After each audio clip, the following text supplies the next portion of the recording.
is already legalism. At minsan, yung connotation din ng pagiging holy is negative, na para bang ang pagiging holy ay pagiging killjoy in a sense, na parang wala ng joy na nagsisimula or nagmumula from being holy. Ayun po yung malungkot na katotohanan. And others think na holiness is just vibes or basta good person, or some treat it as optional, na para bang extra or bonus feature lang itong kabanalan sa Christian life. Kaya sa umagang ito, we will begin a series that aims to bring us back hindi dun sa mga man-made na standards, but to the Bible's view. So ano ba yung view ng Bible? That ultimately, na yung holiness starts with God Himself, and that holiness flows from the gospel of Christ. At yung main material po na gagamitin natin sa pag-aaral na to as a guide para mas structured at comprehensive ay ang Christian Holiness Study Outlines ni Pastor Noel Espinoza. So, hindi po ito maikling pag-aaral, kundi isang mahabang pag-aaral po. So, bago po tayo magsimula, let's ask the Lord for help, because again, holiness is not a topic we can handle lightly. Manalangin po muna tayo. Panginoon naming dakila at makapangyarihan sa lahat, salamat sa umagang ito na ipinagkaloob nyo sa amin. Lord, you are holy, holy, holy, and naway bigyan nyo rin kami ng reverence at sa pag-aaral na ito, ang inyong salita at ay tunay na makapangyarihan. Naway expose nyo rin yung aming mga kasalanan, comfort us with Christ, at gayon din na itrain nyo kami to walk sa kabanalan lamang. Sa pangalan ni Jesus, Amen. So mga kapatid, yung goal po natin sa lecture na to about Christian holiness ay simple pero mabigat. Yung holiness o yung kabanalan ay hindi to unang-una tungkol sa discipline lang or tungkol sa habits. It's not primarily about habits, self-control, or moral upgrade. Ay yung mga bagay na yon, those are fruits, yes, but holiness begins with God Himself. And that is why yung unang bahagi ng ating pag-aaral sa series na ito ay ang pundasyon or the foundation. And under this section ay meron po tayong apat na topics. So yung unang lesson is about the divine attribute of holiness. Pangalawa is yung about Christian commitment. At yung pangatlo is about the present counterfeit. And then lesson 4 will talk about being justified for sanctification. So ngayon, tutungo na po tayo sa unang lesson natin, lesson 1 on the foundation.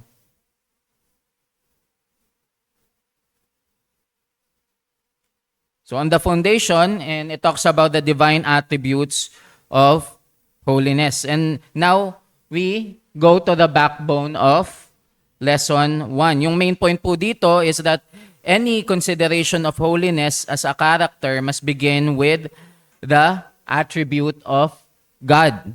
So everything of God is holy, and our material gives a theological definition na worth i-quote verbatimly. Sabi po doon, holiness is the moral excellence of... Paano ba? Pasensya na po, hindi ako marunong.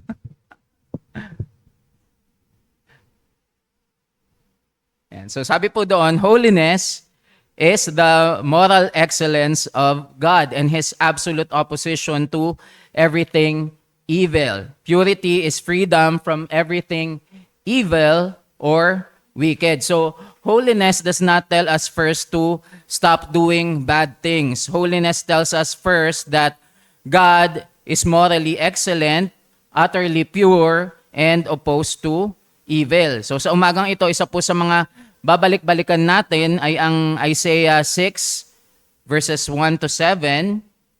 And just a background, King Uzziah died and yung earthly stability is shaking on this particular section of the scriptures. May namatay na hari, but Isaiah is shown that the real king is still on the throne. So samahan niyo po ako sa Isaiah 6 verses 1 to 7.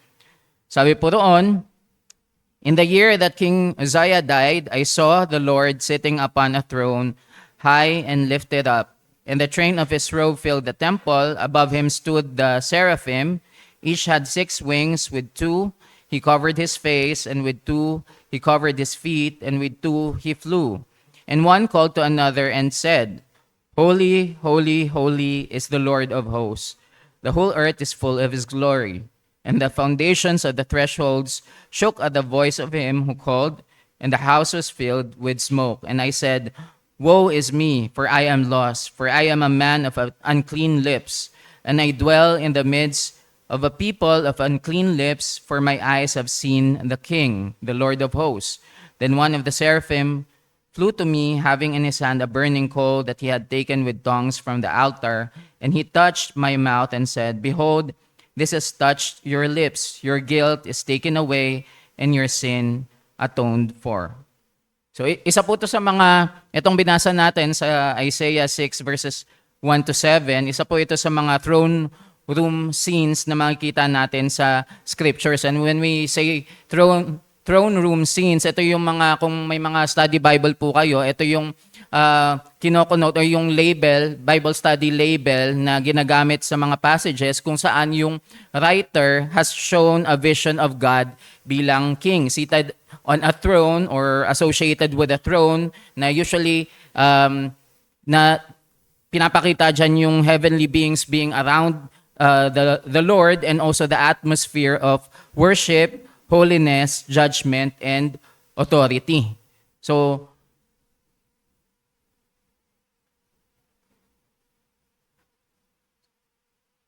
pupunta po tayo sa unang punto, the point 1 being, it is a defining character of God and His works. So everything of God is holy. And familiar tayo sa linya na Holy, holy, holy is the Lord of hosts, na sinabi nga dyan sa binasa natin sa Isaiah 6 verse 3. At madalas natin yung marinig, yung Holy, holy, holy is the Lord of hosts. Madalas kinakanta rin kasi dahil there are specific or there are certain hymns na may ganyang lyrics. And because familiar po tayo, minsan nagiging common na parang lyrics na lamang po ito. Pero ito yung tanong, nalalaman pa ba natin yung bigat nito, or sanay lang tayo sa tunog, or sanay lang ba tayo sa tune? Isa sa mga known quote ni R.C. Sproul, sabi niya, "The holiness of God is the most neglected truth in the church today." So ang goal ng lecture po natin is ipakita na ang holiness ay hindi muna about self-improvement. Holiness begins with God Himself. Kapag mali po kasi yung view natin sa Panginoon, mali rin yung magiging pursuit natin ng holiness. So again, hindi to unang-una tungkol sa moral upgrade. Those are, again, fruits. But holiness begins with God Himself. Kasi again, kapag mali po yung view natin sa Panginoon, kung maliit yung tingin natin sa Kanya, casual lang yung tingin natin sa Panginoon, mababaw lang yung tingin natin, or God is like me but bigger, mali rin yung magiging pursuit natin ng holiness. At sabi nga, may dalawa daw pong L na maaaring mangyari kung mali ang view natin sa Diyos. So itong holiness, magiging either one, legalism, yung unang L, holiness na parang performance to impress lang yung Panginoon, or it could either be, again, legalism na, ayun, holiness as performance to impress God, or leniency na yung holiness is just optional because God is love anyway. Pero yung biblical starting point po natin is not us fixing yung ating mga sarili. The starting point is God revealing Himself as holy. Yan. So pinapakita po dyan that this is a defining character ng Panginoon, yung pagiging banal niya. Mga kapatid, when we say na holiness is a defining character of God, ang ibig pong sabihin nito ay hindi to one attribute lang out of many na para bang optional lang to, yung holiness ng Panginoon. Optional lang siya sa listahan na para bang pwedeng meron, pwedeng wala.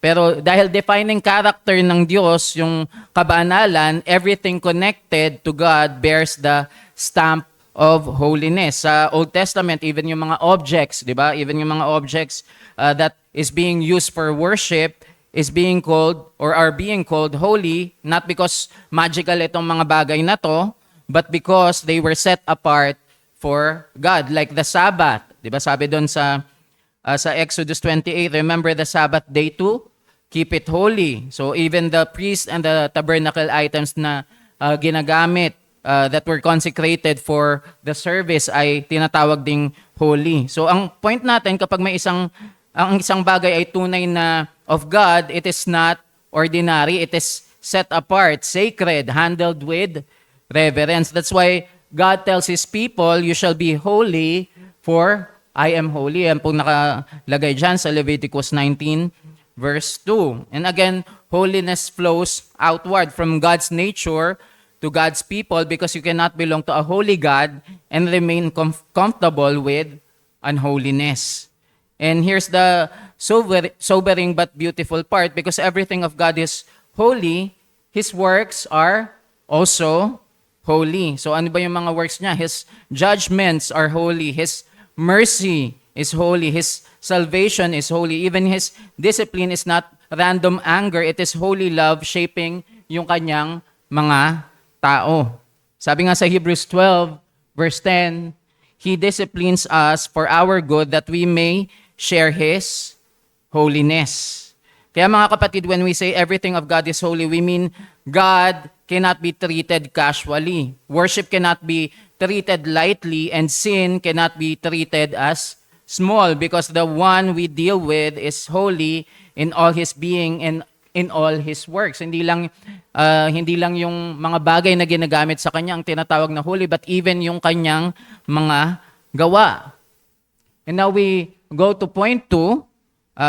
Sabi po doon, it is distinguishing of the true God from false concepts of gods in other religions. Ang punto nito ay ang Diyos ng Biblia ay hindi lang mas malakas na version ng ibang Diyos. He is morally different at uniquely holy. Walang pwedeng maikumpara sa Kanya. We cannot say that He's just a better version of us, because hindi natin pwedeng sabihin better, because hindi natin siya pwedeng ikumpara sa atin.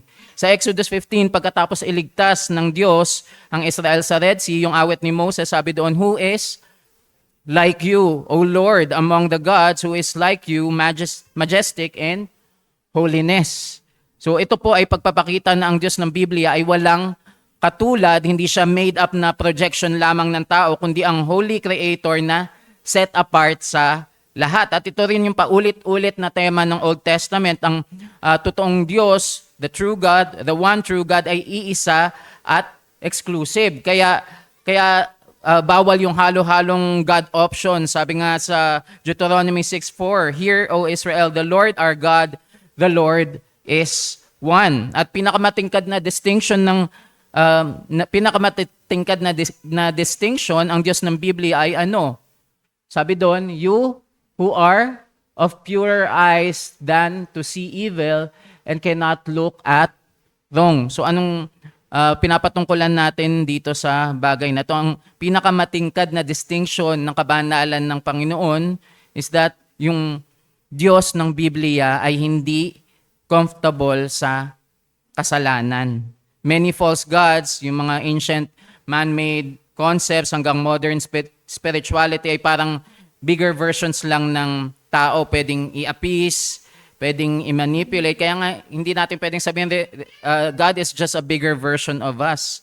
Because hindi natin pwedeng ikumpara yung sarili natin sa Kanya. Ayun nga, yung mga modern spirituality, even yung mga man-made concepts na itong mga Diyos-Diyosan nila, yung mga Diyos nila, pwedeng i-appease, pwedeng i-manipulate, or pwedeng i-adjust sa gusto nila. Pero ang Holy God na sinasabi sa Scriptures is not manageable ng tao. Kaya tama yung warning ni A.W. Tozer. Sabi niya, what comes into our minds when we think about God is the most important thing about us. Kapag mali yung idea of God sa atin, kapag ginagawa nating convenient, madali ring mawala yung seriousness ng kasalanan at yung reverence natin sa worship. But when God is seen as holy, doon po lumilinaw kung sino yung tunay na Diyos at bakit ang holiness ay hindi lamang option, kundi response sa Kanya.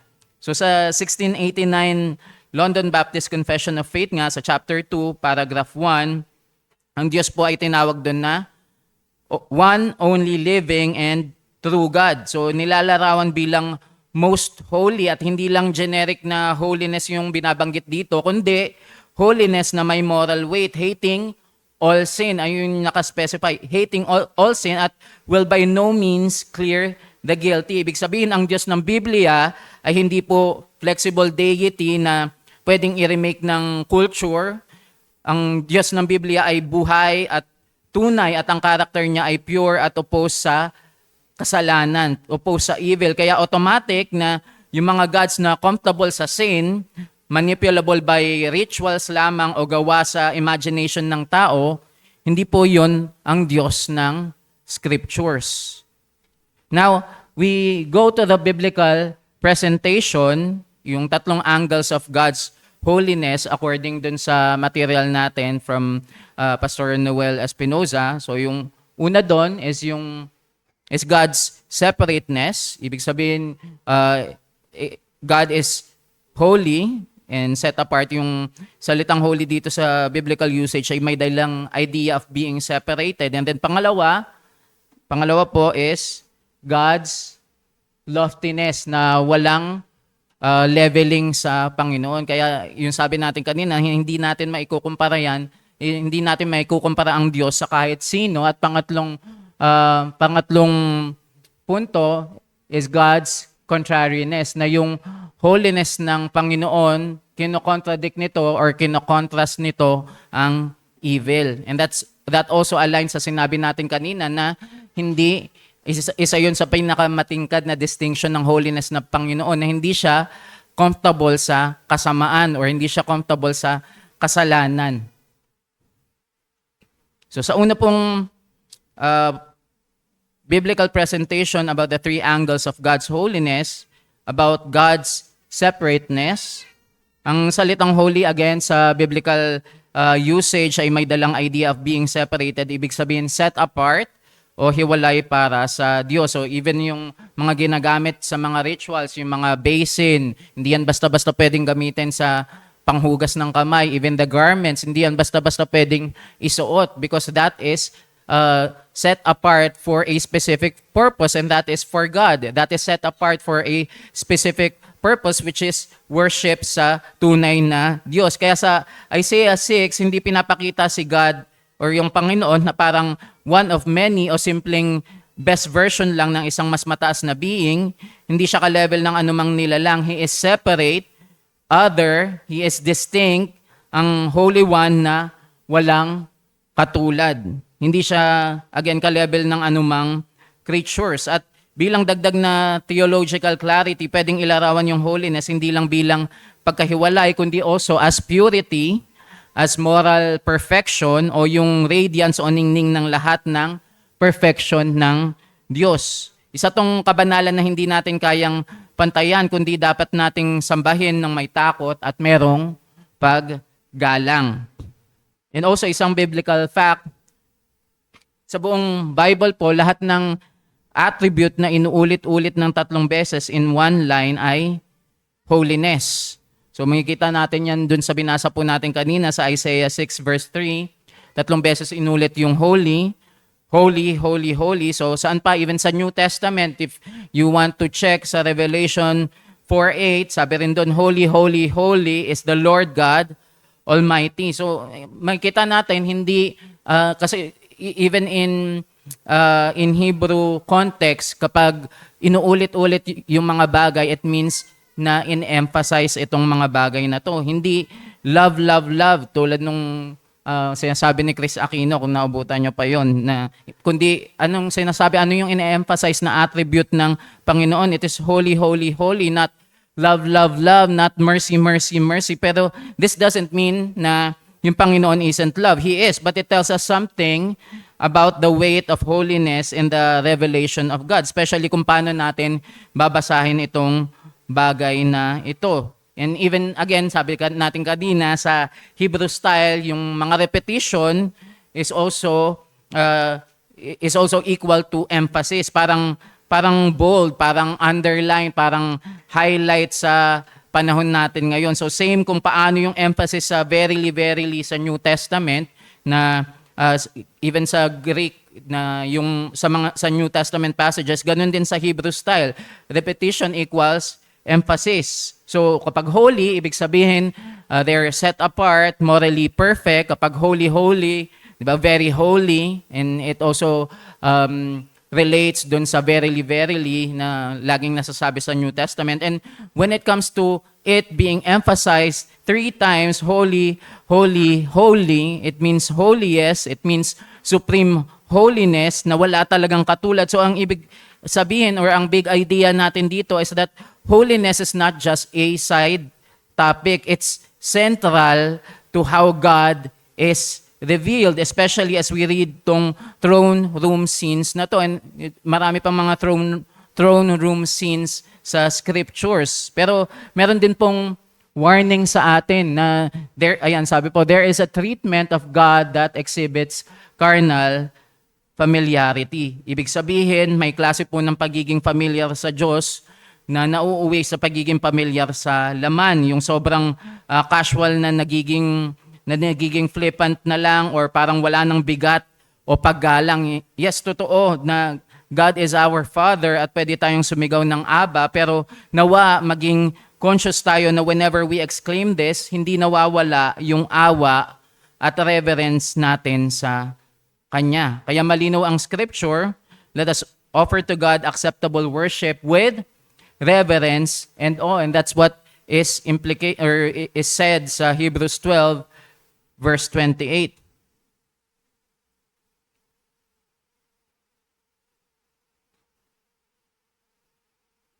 So pangalawa po na punto natin, pangalawang punto under biblical presentation ng mga angles of God's holiness according sa ating material is God's loftiness. Ibig sabihin, there's no leveling with God in His holy presence. Doon nga sa binasa natin sa Isaiah 6, the Lord is high and lifted up. Ayun yung naka-specify doon, that God's holiness means there is no leveling with God. Walang same-same lang. He is creator, we are creatures. And ito yung isang crucial detail, that even the seraphim cover their faces and feet. Sabi dun sa verse 2, even sinless beings respond with reverent restraint. Sa forward ng material ni Pastor Noel, may napaka-importanteng detail siyang binigyang diin dito. Isang bagay na madaling mamiss. Sino ba daw yung unang nagsabi ng holy, holy, holy? Yung unang nagsabi ng holy, holy, holy ay hindi mga tao dito sa church. Hindi saints ng Old Testament or the martyrs of the New Testament.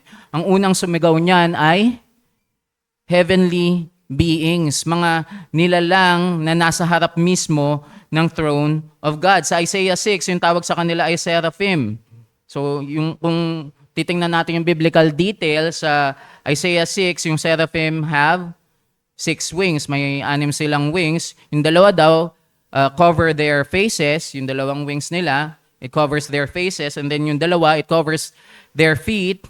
And then yung dalawa, they use it to fly. Ayan yung meaning, even yung posture na itong mga heavenly beings na to is preaching sa atin. Ano ba yung connotation or implication nung posture nila, that they cover their faces, they cover their feet? It implies their humility, it implies their reverence, yung restraint nila before the Holy One. At yung eksena dito ay hindi lang casual worship, it is an awe-filled worship, yung klase ng worship na nanginginig yung kaluluwa sa bigat ng presensya ng Diyos. And here's what makes it striking sa ating pag-aaral. Of course, na laman natin, they cover their faces. Hindi dahil guilty po sila, kundi dahil kahit sinless beings sila, they are overwhelmed by the holiness of God. And to quote yung study outline ni Pastor Noel, sabi niya, they are covering their faces reverently in the presence of such holiness. They, referring dun sa mga seraphim, are sinless creatures, even perhaps the highest creatures of God. But before the presence of God, His holiness makes even sinless cherubim tremble with awe. So, ang pinapakita nito na yung holiness ng Diyos ay hindi lamang po concept. It is a reality that makes even sinless creatures, or what Pastor Noel quoted as the highest creatures of God, tremble with awe. So kung His very own works, kung yung mga sinless heavenly beings respond with that kind of reverence, paano pa tayo na sinners? At kung papansinin natin siguro, kung lumaki ka sa Christian community or family, you know, parang common knowledge yan that they are covering their faces sa presensya ng Diyos kasi they cannot, they are overwhelmed by the holiness of God. Pero pansinin din natin, we can also read that they even covered their feet. And ano daw yung implication? Bakit kinover din nila yung feet? Bakit hindi lang faces? Sabi ng isang commentator, they covered their feet for the same reason and perhaps as an indication that they renounce going anywhere on their own. Ibig sabihin, nagpapakita ito na hindi sila kumikilos independently. They do not go anywhere apart from God's will. Para bang sinasabi nila that, Lord, you direct our steps. We do not move on our own. In that sense, they are bound by the weight of God's holiness. Yung presence ng Diyos sets the terms of their service. Pero sabi rin ni Matthew Henry, yan na ba yan?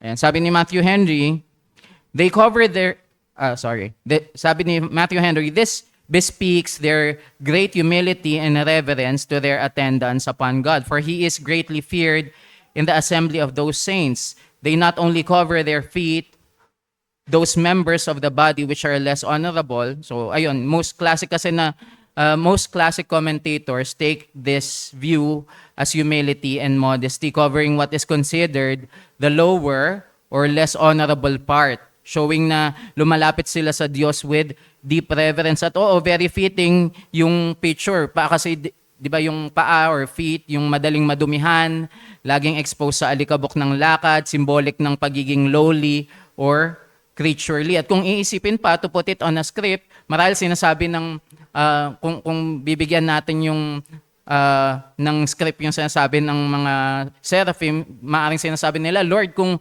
yung mukha nga namin, we cover in awe, paano pa yung less honorable parts? It's a conscious confession that before the most holy God, kahit anong dumi, kahit anong impurity, bilang yung paa, ang laging nadudumihan, kahit katiting na dumi, is not fitting to be displayed in His presence. So, yung posture nila dito becomes a living sermon. They are, it tells us about their humility, humble, modest, trembling reverence before a holy God. Kaya covering their feet is like saying, Lord, even the lowest part of us are, etong mga lowest parts of us, we will not parade it before your holiness. We come with reverence. Kaya the line sa ating material is also strong that God's holiness constitutes the core of His worshipfulness. And that's why if worship becomes centered on what do I feel today instead of who is God, then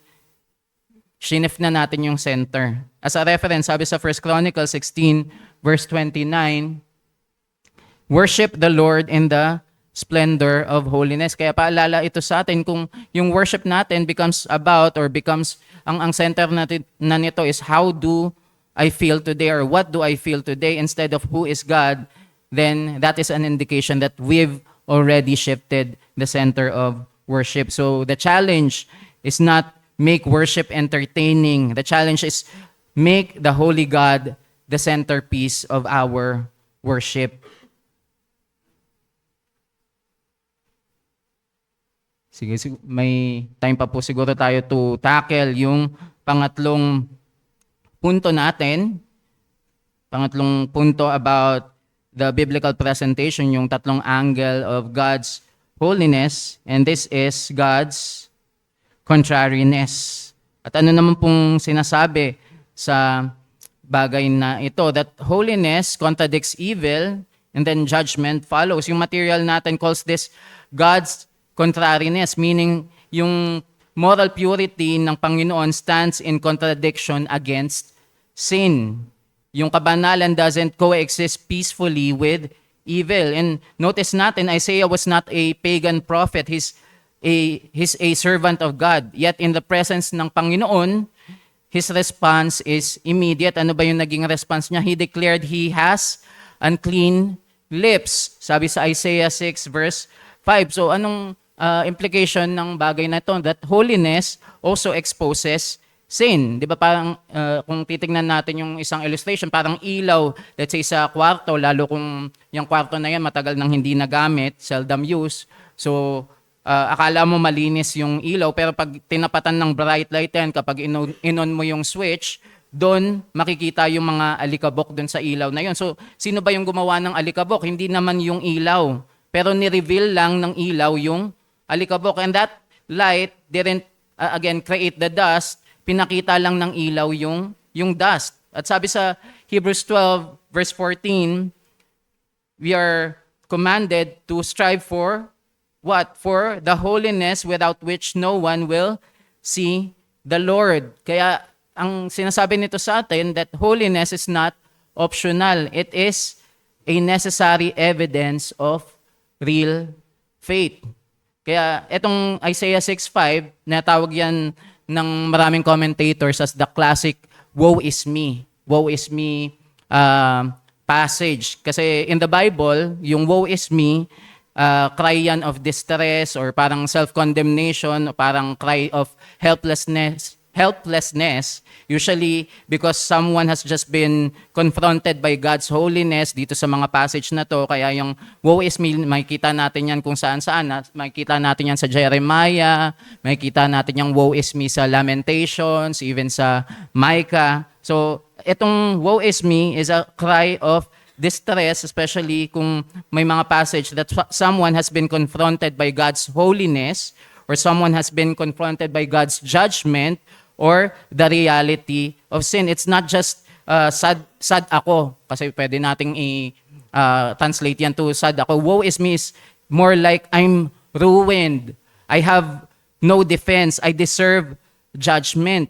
So, pero ang sinasabi na classic na woe is me passage is itong Isaiah 6:5, dun sa isa sa mga binasa natin. Sabi dun sa Isaiah 6:5, and I said, woe is me, for I am lost, for I am a man of unclean lips. For my eyes have seen the King, the Lord of hosts. So ano bang sinasabi ni Isaiah sa bagay na ito?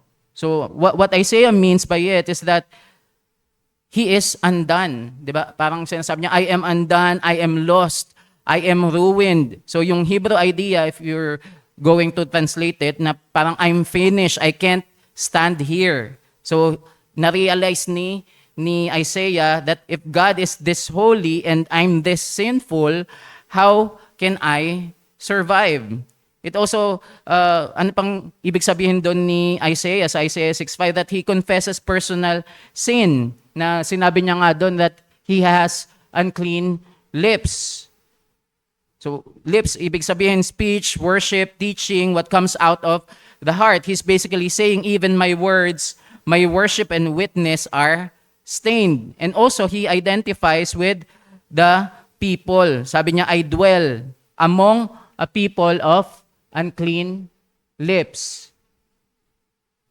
Sabi niya, I dwell among a people of unclean lips. Hindi lang siya nag-call out ng kasalanan ng iba, he also included himself na, Lord, I'm part of this problem.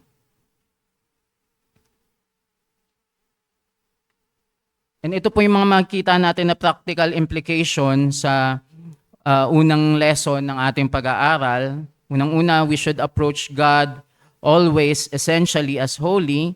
Yung material natin, warns us na may current overemphasis at misunderstanding of love, na minsan nagiging God is love, so God doesn't mind. Yet the Bible shows holiness is attached to God's name and worship. So we hold both. God is love and God is holy, but we don't use love para i-cancel yung holiness ng Panginoon. Sabi nga ng isang line ni Sproul, sabi niya, a God who is all love, no holiness is an idol. Pangalawa, we should also affirm yung sense of sin with conviction, na yung iba, dinidismiss yung sense of sin as guilt trip or as morbid, but Scripture shows before holiness, a true response is humble conviction. And even si Job had this moment sa Job 42 verses 5 to 6.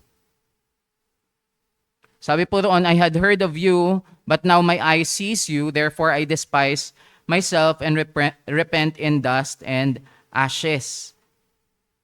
So anong tinuturo sa atin nito? That holiness produces clarity, that sin is not small, it is treason against a holy king. Kaya sabi nga ni John Owen, be killing sin or sin will be killing you. So hindi po to fear-mongering, this is love, because unkilled sin kills joy, it kills marriages, it kills witness, it kills peace. At pangatlo sa practical implication natin is that we should also attend to the things of God with reverence. It defines reverence as fearfulness, as royal respect, na godly fear. Then he anchors it to Hebrews 12 verses 28 to 29. Sabi doon, acceptable worship with reverence and awe, for our God is a consuming fire. So, and inad niya pa, apply this most consciously to His word. Sabi sa Psalm 138 verse 2, you have exalted above all things your name and your word. So yung final illustration natin, parang ganito, may mga places na kahit good intentions po tayo, you still have to behave differently. Halimbawa, sa mga ICU or sa mga operating room, ano bang environment yan? Sterile dyan kasi hindi ka pwedeng magpasok ng kung ano-ano. Baka may virus, hindi ka pwedeng magpasok ng kahit anong equipment, kahit anong karayom, dapat sanitize, hindi pwedeng pumasok kung sino-sino. And kahit naghugas ka naman ng kamay, kahit naligo ka naman, hindi ka madumi as a person, you feel the need to be careful kung papasok ka man doon. Which is, in the first place, hindi ka na rin naman basta-basta makakapasok sa ICU or sa operating room. Bakit? Because that place demands cleanliness. That place demands reverence kasi hindi ka nga pwedeng basta na lang pumasok doon. Now, kung ganyan yung tingin natin or ganyan natin nakikita yung ICU, sterile environment, hindi ka pwedeng basta magpasok ng kung ano-ano, hindi pwedeng kahit anong gamit o kagamitan, lahat dapat sanitize or sterilize, hindi rin pwedeng pumasok ang kung sino-sino. Kung ganyan natin nakikita yung ICU, i-multiply natin yan infinitely. God's presence is not just sterile. God's presence is not just sanitized. Hindi lang yan sanitized environment. God's presence is holy. And it is not just holy, it is holy, holy, holy. And as we go through this series, may mga kasunod pa sana po ito, yung duty ng church. Ano ba yung duty natin bilang isang fellowship or isang iglesia? Pero sa susunod na po natin tatalakayin. But as we go through this series, hindi natin to aaralin ultimately para maging better version ng sarili natin. We are here para i-recover yung biblical starting point. At ano yung biblical starting point? That God is holy, and when we see Him rightly, doon po nagsisimula yung true Christian holiness. Kaya mga kaibigan din, sa ating mga kaibigan na wala pang tunay na pagkakilala sa Panginoon, Isaiah cried, sabi niya, woe is me, implying na he is ruined, that he has no defense, he deserves judgment. But don't stop there, mga kaibigan. Come to Christ, because the holy God is also the saving God. Today, kung pinapakita din sa iyo that you are ruined, do not harden your hearts. Sa mga kapatid natin, if holiness teaching makes you proud, it is wrong. If holiness teaching makes you hopeless, it is also wrong. True holiness teaching makes you humbled and then drives you to Christ. Again, sa mga kaibigan natin, we encourage you to turn from sin, believe in the Lord Jesus Christ, and you will find that the God who is holy is also the God who is merciful, merciful to repentant sinners who flee to His Son. Manalangin po tayo. Our holy, holy, holy Father, we confess na madalas we approach you casually. Minsan we're just flippant, minsan we're just self-centered, at kami humingi ng kapatawaran sa bagay na ito. Show us again your holiness that makes the seraphim cover their faces and their feet and makes Isaiah cry, "Woe is me." And yet, salamat Panginoon, dahil kay Kristo, you also cleanse the unclean. And train niyo po yung aming mga puso to worship you with reverence as we go back to basic, as we go back sa ultimate na tinuturo niyo sa lesson na ito, that you are holy. Make your holiness our centerpiece, hindi yung comfort namin, hindi yung convenience, not our personal agenda. Teach us to walk as Christ walked. In Jesus' name we pray. Amen. Sige, 5 minutes po, and then mag-start na po tayo ng ating morning worship. Maraming salamat po.